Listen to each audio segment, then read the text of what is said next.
Hello दोस्तों, इस video के माध्यम से आज हम डिस्कस करने जा रहे हैं मैथमेटिक्स के जो एडवांस मैथ का पोर्शन है अपने सीईटी ग्रेजुएशन लेवल में, जिसका एग्ज़ाम आपकी शायद 23 सितंबर से लेकर 27 सितंबर के बीच आयोजित होने जा रहा है। उसमें जो एडवांस मैथमेटिक्स में मैथमेटिक्स का जो पोर्शन है उसके फॉर्मूलों को अपन इस वीडियो के माध्यम से डिस्कस करने जा रहे हैं। सारे फॉर्मूले, तमाम फॉर्मूले एक वीडियो के माध्यम से हम डिस्कस करेंगे। तो दोस्तों, इसका एग्ज़ाम आपका नियर पे आने वाला है, इसलिए मैंने डिसाइड किया कि एक बार इस बच्चों को, मेरे साथीगणों को सारे के सारे जो एडवांस मैथमेटिक्स के फॉर्मूले हैं वो सारे के सारे एक वीडियो के माध्यम से उनको प्रोवाइड करवा दी जाएँ। तो हम सबसे पहले बात करें अपने एडवांस मैथ में क्या क्या अपने सिलेबस के अंतर्गत रहता है। तो हम सबसे पहले बात करें एडवांस मैथमेटिक्स में। दोस्तों, एडवांस मैथमेटिक्स में अपने सिर्फ और सिर्फ यानी सीईटी ग्रेजुएशन के अंतर्गत अपने सिर्फ और सिर्फ आपके मेंसुरेशन रखी गई है। मेंसुरेशन उसमें 2D भी है और 3D भी है, यानी कि मेंसुरेशन के अलावा कोई भी एडवांस मैथमेटिक्स का फॉर्मूला नहीं है। यानी कि हमें इस वीडियो के माध्यम से सिर्फ और सिर्फ मेंसुरेशन के ही पोर्शंस को कवर करना, लेकिन हम मेंसुरेशन को दो पार्ट में अपन डिवाइड करेंगे, 2D एंड 3D में। आज के वीडियो के माध्यम से हम 3D के फॉर्मूलोज को कवर करेंगे, फिर अगले वीडियो के माध्यम से हम 2D के फॉर्मूलों को कवर करेंगे। ठीक है दोस्तों, इसमें दो पोर्शन दिए गए, एक एरिया के फॉर्मूला बेस्ड क्वेश्चन आएंगे आपके, एक वॉल्यूम के बेस्ड क्वेश्चन आएंगे। यानी कि सिंपल चीज़ें हैं, ज़्यादा कोई डिफिकल्ट नहीं है। मैथमेटिक्स का पोर्शंस के लिए फॉर्मूलेज मेमोराइज करना, लास्ट टाइम में आपको एक रिवाइज के लिए एक वीडियो बनाया जा रहा है आपके लिए, बहुत ज़्यादा हेल्पफुल होने वाला एग्जाम्स के लिए। तो सीईटी के एस्पिरेंट्स हैं बच्चे, तो सब के लिए हेल्पफुल होने वाला, क्योंकि एडवांस मैथमेटिक्स से बच्चे थोड़े से डरते हैं, उनके फॉर्मूलोज को एग्जाम उनको नहीं मिल पाते। तो आइए दोस्तों, हम शुरू करते हैं। वीडियो को शुरुआत करने से पहले दोस्तों कुछ पंक्तियों के साथ इस वीडियो को शुरू करते हैं। दोस्तों, ए मंजिल बड़ी ज़िद्दी होती है, ये मंजिल बड़ी ज़िद्दी होती है, हासिल कहाँ नसीब से होती है, मगर वहाँ तूफान भी हार जाते हैं जहाँ कश्तियाँ जिद पर अड़ी होती है। दोस्तों, इसी प्रकार दूसरी पंक्ति आपके साथ साझा करना चाहूँगा।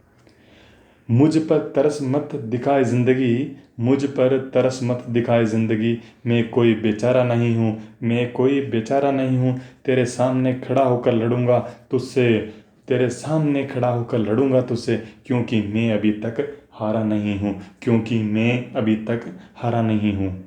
इसी प्रकार, इसी जोश के साथ दोस्तों अपने फॉर्मूला की पहली क्लास को अपन शुरू करते हैं। दोस्तों, मेंसुरेशन के 3D के फॉर्मूलों को अपन इसमें डिस्कस करेंगे, जिसमें मेंसुरेशन में 3D के अंतर्गत क्या क्या आते हैं। घन आता है, घनाभ आता है आपका, ये आपके सिलेबस के अंतर्गत है। स्फीयर यानी गोला आपके सिलेबस के अंतर्गत है, और आपके सिलेबस के अंतर्गत क्या है, और क्या आपके बेलन भी आपके सिलेबस के अंतर्गत है। इन्हीं चीज़ों को हम, इनके फॉर्मूलों को हम इस वीडियो के माध्यम से डिस्कस करेंगे। आइए दोस्तों, मेंसुरेशन 3D का पहला अपना टॉपिक है घन यानी क्यूब। ठीक है, तो first of all we are going to discuss cube और घन के सारे फॉर्मूलों को हम डिस्कस करेंगे, चाहे उसको एरिया का हो, चाहे उसका वॉल्यूम का हो, चाहे उसका डायगोनल का फॉर्मूला। आइए दोस्तों, हम देखते हैं इसका फॉर्मूला, घन यानी क्यूब का फॉर्मूला। एक ठोस जिसकी सभी 6 सतहें वर्गाकार हो, यानी घन की सभी 6 सतहें क्या होती है, वर्गाकार होती है, वह क्या कहलाती है, घन कहलाती है। ठीक है, इस प्रकार एक घन की लंबाई, चौड़ाई और ऊंचाई क्या होती है, हमेशा बराबर होती है। उसकी लंबाई, घन की लंबाई भी और चौड़ाई भी और ऊंचाई भी, ये तीनों उसमें क्या होती है, इक्वल होती है, यानी बराबर होती है। घनाभ में 6 सतहें होती है, 6 की 6 सतह क्या होती है, वर्गाकार यानी स्क्वायर होती है। ठीक है, आइए दोस्तों इसके आगे फॉर्मूला अपन देखते हैं। सपोज, मान लो, consider A is the side of a cube, मान लो कि ए एक घन की भुजा है, तो लेटरल सरफेस एरिया यानी LSA, पार्श्व पृष्ठीय क्षेत्रफल क्या होगा। दोस्तों, इसको क्या बोला जाता है, LSA। तो इसे बोला जाएगा दोस्तों शॉर्ट टर्म्स में इसको बोला जाता है LSA, यानी LSA का एरिया यानी पार्श्व पृष्ठीय क्षेत्रफल का एरिया क्या होगा, 4A² होगा। ठीक है, LSA का फॉर्मूला, घन के पार्श्व पृष्ठीय क्षेत्रफल का फॉर्मूला क्या होता है, 4A²। टोटल सरफेस एरिया यानी TSA, कुल पृष्ठीय क्षेत्रफल फॉर्मूला क्या होगा, 6A²। ये फॉर्मूला होता है LSA का, और ये फॉर्मूला आता है आपका टोटल सरफेस एरिया यानी कुल पृष्ठीय क्षेत्रफल का फॉर्मूला आता है। दो फॉर्मूले याद होंगे। ठीक है, LSA यानी 4A² और TSA का फॉर्मूला होगा 6A²। अगर अपने को घन का आयतन ज्ञात करना हो तो कैसे ज्ञात करेंगे, A³ यानी भुजा का क्यूब कर दो आप, तो क्या आ जाएगा पास, घन का क्षेत्रफल आ जाएगा, घन का आयतन आ जाएगा। ठीक है, अपना नेक्स्ट फॉर्मूला आता है डायगोनल, यानी घन का विकर्ण निकालना हो तो इसका क्या फॉर्मूला होता है दोस्तों, इसका फॉर्मूला होता है 3A√3 × A। ठीक है, √3 × भुजा। इसी प्रकार दोस्तों अपने पास अगला फिगर आता है घनाभ, जिसे आप इंग्लिश में बोलते हैं क्यूबॉइड। घनाभ क्या होता है दोस्तों? घनाभ एक आयताकार ठोस है जिसमें 6 आयताकार सतहें होती है। यानी उसमें घन में क्या थी? 6 वर्गाकार सतह होती थी। वो घनाभ में क्या होता है? 6 आयताकार सतहें होती है। इसे कभी कभी आयताकार समानांतर चतुर्भुज भी कहा जाता है। यानी घनाभ को क्या कहा जाता है? आयताकार समानांतर चतुर्भुज भी अपन कह सकते हैं, क्योंकि इसमें 6 सतहें होती है, वह क्या होती है? आयताकार होती है। घन में अपन ने डिस्कस किया था कि उसकी तीनों भुजाएं यानी लंबाई, चौड़ाई और ऊंचाई तीनों क्या होती है? समान होती है, इक्वल होती है। इसमें तीनों फिगर अलग अलग होते हैं, यानी हाइट आपकी अलग होगी, एच अलग होगी, लेंथ यानी एल उसकी अलग होगी, ब्रेड्थ यानी बी आपकी क्या होगी? अलग होगी। अब बात करें घनाभ के फॉर्मूलों के बारे में, तो for a cuboid with base length, यानी लेंथ उसकी अगर एल हो, ब्रेड्थ अगर बी हो, अगर हाइट एच हो, तो उसका एल एस यानी लार्ज सरफेस एरिया, पार्श्व पृष्ठीय क्षेत्रफल क्या होगा? तो उसका पार्श्व पृष्ठीय क्षेत्रफल फॉर्मूला दोस्तों होगा 2 into L plus B into H होगा, यानी 2 इंटू लंबाई प्लस चौड़ाई इंटू ऊंचाई होगा। सेकंड फॉर्मूला अपना इसमें घनाभ में आता है दोस्तों टोटल सरफेस एरिया, यानी कुल पृष्ठीय क्षेत्रफल का फॉर्मूला घनाभ का क्या होगा? तो फॉर्मूला होगा 2 into L into B plus B into H plus H into L. ठीक है, नाउ TS यानी टोटल सरफेस एरिया फॉर्मूला का।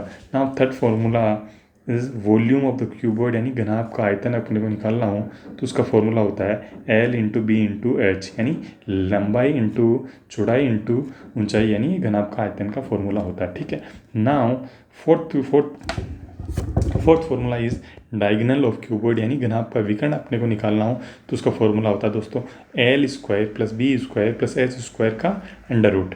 ठीक है, यानी लंबाई का स्क्वायर प्लस चौड़ाई का स्क्वायर प्लस ऊंचाई स्क्वायर का अगर अंडर रूट आप कर दिए तो आपके पास घनाभ का विकर्ण का फॉर्मूला आपको मिल जाएगा। दोस्तों इस फॉर्मूलों की PDF आपको हाईलाइटेड की हुई आपको मेरे टेलीग्राम चैनल पर मिल जाएगी। टेलीग्राम चैनल का लिंक आपको डिस्क्रिप्शन में मिल जाएगा। टेलीग्राम चैनल को जरूर ज्वाइन कर लें। ठीक है, अब अपन बात करते हैं बेलन की, यानी राइट अगर समवर्ती बेलन अपने को बेलन के फॉर्मूले अपने को देखने हैं।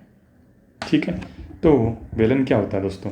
एक ठोस जिसका अनुप्रस्थ काट समवर्ताकार होता है उसे बेलन या लंबवर्तीय बेलन कहा जाता है। ठीक है, यानी सपोज ये क्या आता है, ये जो डिस्टेंस दी गई क्या है? R। ठीक है, ये डिस्टेंस क्या दी है? ये R है। वही जो ये होती है ये डिस्टेंस क्या होती है? ये क्या होती है? H होती है, यानी इसकी हाइट होती है बेलन की। ठीक है, अब अपन फॉर्मूले के बारे में फॉर्मूलों के अपन पर बात करें तो अनुप्रस्थ एरिया ऑफ क्रॉस सेक्शन यानी अनुप्रस्थ काट का क्षेत्रफल बेलन का क्या होगा? Pi into are square. ठीक है, नाउ सेकंड क्वेश्चन इज अनुप्रस्थ काट की अगर परिधि अपने को निकालनी हो तो कैसे निकालेंगे अपन? 2 पाई आर। ठीक है, नाउ थर्ड फॉर्मूला क्या होगा? वक्र पार्श्व पृष्ठीय क्षेत्रफल क्या होगा? 2 pi r into H.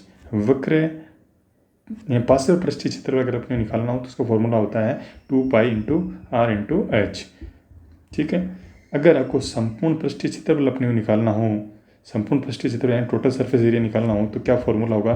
2 pi r into H plus 2 into pi into are square, 2 pi r square. अगर शॉर्ट फॉर्म में लिखें इसको तो अपन ऐसे लिख सकते हैं 2 pi r into r plus h. ठीक है, अपने अगर आयतन निकालना हो बेलन का तो कैसे निकालेंगे दोस्तों? आयतन निकालने का फॉर्मूला होता है अनुप्रस्थ काट का क्षेत्रफल इंटू ऊंचाई, अनुप्रस्थ काट का क्षेत्रफल इंटू ऊंचाई।